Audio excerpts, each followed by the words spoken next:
Gagas, yang terjadi tadi adalah saya ceritakan urutan peristiwanya.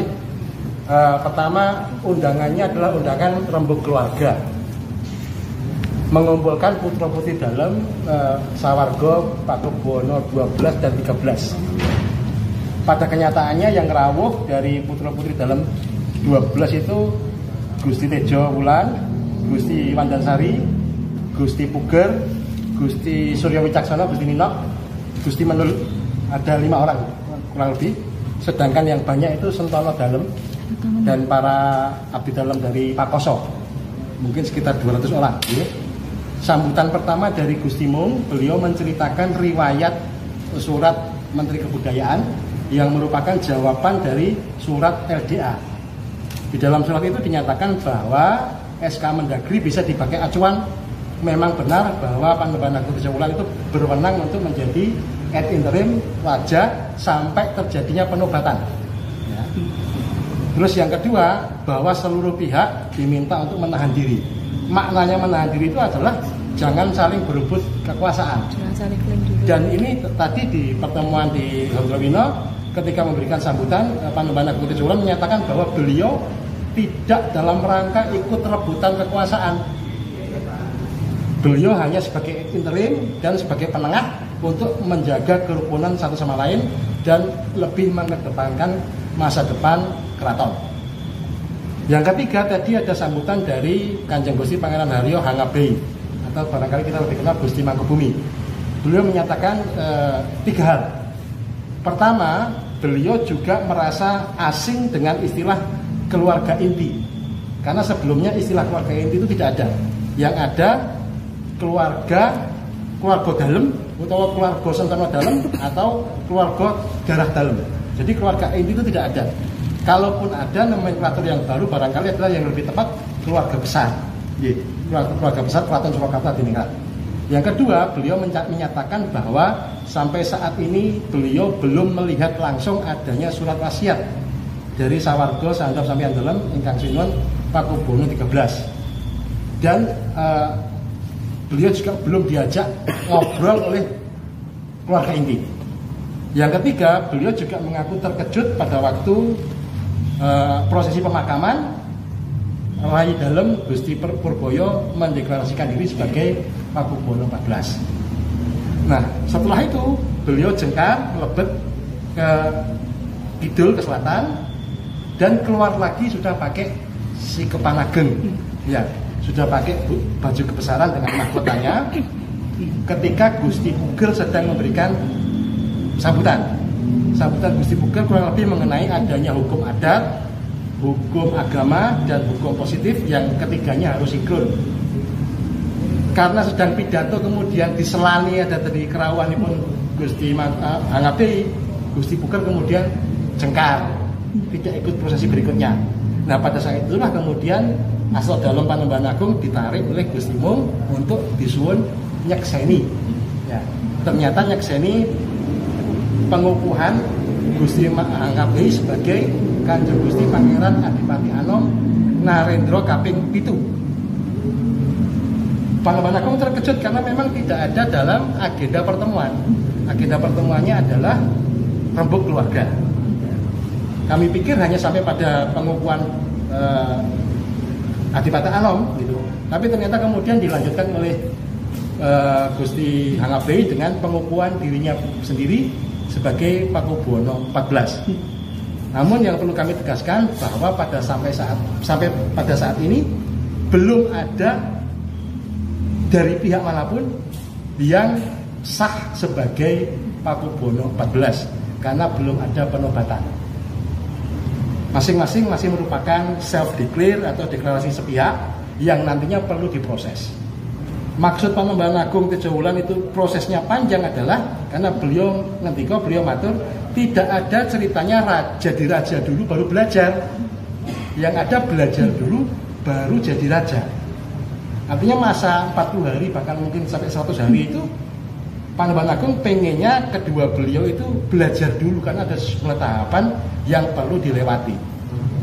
Setelah proses pembelajaran itu berlangsung, baru kemudian tahap-tahap berikutnya adalah rembuk keluarga siapa di antara beliau berdua nanti yang di musyawarah mufakati disepakati sebagai Pakubono ke-14 dan kemudian diadakan jumenengan atau penobatan. Nah, sesuai paugeran keraton selama 40 hari itu tidak boleh ada kegiatan apapun, apalagi jumenengan, karena tidak boleh ada gamelan yang berbunyi, tidak boleh ada gongso yang ngel, ya. Kemudian tidak boleh ada bedoyo ketawa. Padahal itu unsur-unsur yang diperlukan untuk penobatan. Dan penobatan itu tidak bisa menobatkan dirinya sendiri, harus dinobatkan oleh pengageng Putra Sentono, pengageng Parentah Keputren, dan pengageng Parentah Keraton. Sampai saat ini belum ada komunikasi untuk mengerucut pada jumenengan. Oleh karena itu, fenomena hari ini menambah dinamika keraton, dan Panembahan Agung tetap bersikap netral karena beliau bermaksud untuk merukunkan. Kalaupun kemudian Sabtu besok tetap ada jumenengan, ya kami kembali mengingatkan bahwa menurut paugeran tidak boleh ada kegiatan 40 hari. Kalau mungkin bisa cerita situasi tadi, katanya sempat ada ketegangan, itu posisinya ketegangan itu terjadi di apa dan Panembahan Agung terjadi di mana? Ya, jadi posisi duduk Panembahan Agung Tejowulan tadi di tengah, bersebelahan dengan Gusti Hyang Abe. Gusti Hyang Abe bersebelahan dengan Gusti Wandansari. Panembahan Agung Tejowulan bersebelahan dengan Garwa Dalem Gusti Kanjeng Ratu Mas. Mulai terjadi dinamika ketika Gusti Hyang Abe melebat, kemudian keluar lagi sudah menggunakan beskap Sigepanager. Sesungguhnya kami mengundang semua pihak, termasuk Putra-Putri Dalem Sawarga kaping 13, tapi yang hadir hanya Gusti Hyang Abe. Sedangkan Gusti Devi, Gusti Timur, dan Gusti Ratih di luar, ya, di dekat kamar nyonya di sebelah utara. Nah, begitu ada pengukuhan Adipati Anom, kemudian dilanjutkan dengan pengukuhan sepihak sebagai Pakubono 14, baru beliau-beliau menyusul datang ke Hondrowino dan terjadi dinamika gesekan dengan Gusti Wandansari dan Kanjeng Pangeran Aryo Edi Wirabudi. Sedangkan Panembahan Agung tetap duduk dan tidak ikut konflik karena beliau berfungsi untuk merukunkan semua pihak. Lagi? Pak, menegaskan bahwa tadi yang menobatkan Mahrum itu LDA. Jadi tadi posisinya kemudian ketika Gusti Hyang Abe duduk menghadap ke utara, Panembahan Agung duduk di kursi menghadap ke selatan. Itu kemudian di sebelahnya Gusti Hyang Abe ada Gusti Wandansari. Gusti Wandansari inilah yang membacakan pengukuhan sebagai Kanjeng Gusti Pangeran Adipati Anom Narendra kaping 7. Panembahan Agung hanya duduk dan tidak berkata apa-apa. Kemudian setelah itu Gusti Hyang Abe atau Adipati Anom Narendra kaping 7 kalau sungkem nyuwun pangestu. Beliau sebagai sesepuh merestui tapi tidak terlibat apa-apa karena memang tidak diajak rembukan sejak awal. Nah. Lagi, silakan. Artinya untuk Panembahan Agung tidak ikut terlibat dalam menobatkan itu. Tidak ikut terlibat, tidak ikut merencanakan, hanya dikondisikan diminta untuk nyekseni, dan di depan orang banyak beliau tetap harus bersikap sejuk, kemudian merangkul semua pihak. Jadi tidak bisa berbuat lain selain mengikuti alur saja. Mungkin kalau upaya komunikasi ke Gusti Timur dan yang lain sudah dilakukan sejak Sahadap Sampeyan dalam Pakubono 13 masih sugeng. Ya. Sejak adanya rekonsiliasi yang melahirkan SK Mendagri, itu sudah diupayakan untuk terus-menerus berkomunikasi. Namun dari pihak Ratu Asih belum berkenan untuk komunikasi sampai kemudian beliau surut. Ya. Tapi kami terus mengusahakan komunikasi. Kemarin juga Gusti Timur menganggap bahwa Panembahan Agung itu selama ini tidak pernah terlibat dalam prosesi adat di keraton. Dan dianggap hanya muncul ketika ada semacam ini. Ya, mungkin selama ini peran dari Panembahan Agung di Keraton Solo itu di kantor Sekretariat Mahamenteri masih menjalankan paugeran Keraton Surakarta Hadiningrat sesuai kapasitas beliau. Beliau tidak mungkin melakukan kegiatan-kegiatan yang sudah merupakan kegiatan di dalam, hanya sifatnya supporting gitu ya. Tapi bahwa beliau masih terus berkomunikasi dengan semua pihak dijalankan sejak dinamika tahun 2011, kemudian berlanjut 2017 sampai sekarang. Bahkan ketika sudah sakit keras Pakubono ke-13, beliau dan pihak-pihak keluarga besar mengingatkan untuk segera menyiapkan dalem wonten Pajimatan Imogiri. Ya. Tapi kemudian dianggap direspon negatif oleh keluarga Pakubono 13, dianggap ya masih sakit, nggak perlu ngobrol soal ini, soal dalem Imogiri gitu. Tapi kemudian dalam kenyataannya surut, ya kami terus berusaha untuk komunikasi, tapi sampai saat ini justru belum disambut oleh pihak dalem pihak Atlas.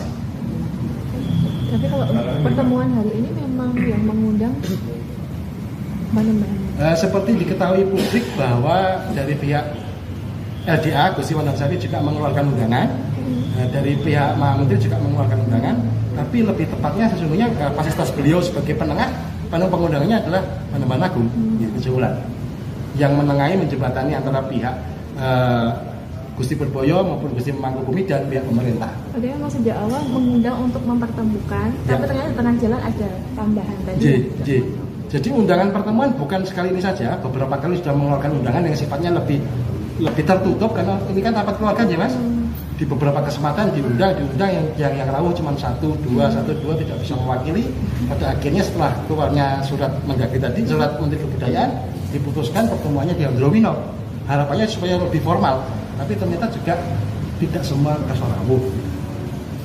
Ada sekitar 20 nama Gusti yang diundang. Kalau menanggapi dari Gusti Mung tadi mengatakan bahwa penobatan HBI sebagai bangun PB14 sah karena semua keluarga besar mendukung masalah dalam. Nah, di sini beliau juga mengatakan nantinya peran dari Maha Menteri adalah menjembatani PB14 untuk berkerjasama dengan pemerintah. Ini tanggapan Pak Menteri. Disampaikan di awal tadi oleh Panembahan Agung Kejauhan bahwa beliau tidak diajak rembukan, tidak diajak perencanaan bahwa akan ada peristiwa pengukuhan Kanjeng Gusti Pangeran Haryo HBI sebagai Adipati Anom maupun pengukuhan sepihak sebagai Pakubono 14. Jadi beliau benar-benar tidak tahu. Namun demikian karena beliau dimintai restu, disungkemi, beliau sebagai sesepuh menerima itu sebagai kewajaran saja. Nah, sikap beliau tetap netral, kemudian mengajak untuk menahan diri dan berkoordinasi rapat rembuk keluarga. Sampai saat ini menurut beliau Panembahan Agung belum ada Pakubono 14. Yang ada adalah pengukuhan sepihak. Nah, pengukuhan itu nanti harus ditindaklanjuti dengan tahapan-tahapan karena tidak ada ratu yang belajar. Yang ada itu belajar menjadi ratu. Artinya tidak bisa duduk dulu baru belajar tentang bagaimana menjadi ratu, tapi harus belajar dulu baru kemudian dinobatkan menjadi ratu.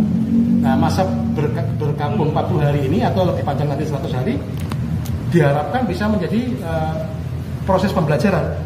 Salah satu tadi pesan beliau kepada Gusti HBI adalah salah satu syarat dari Pakubono 14 atau Jumenenoto adalah sholat Jumat berjamaah di Masjid Agung selama 40 Jumat.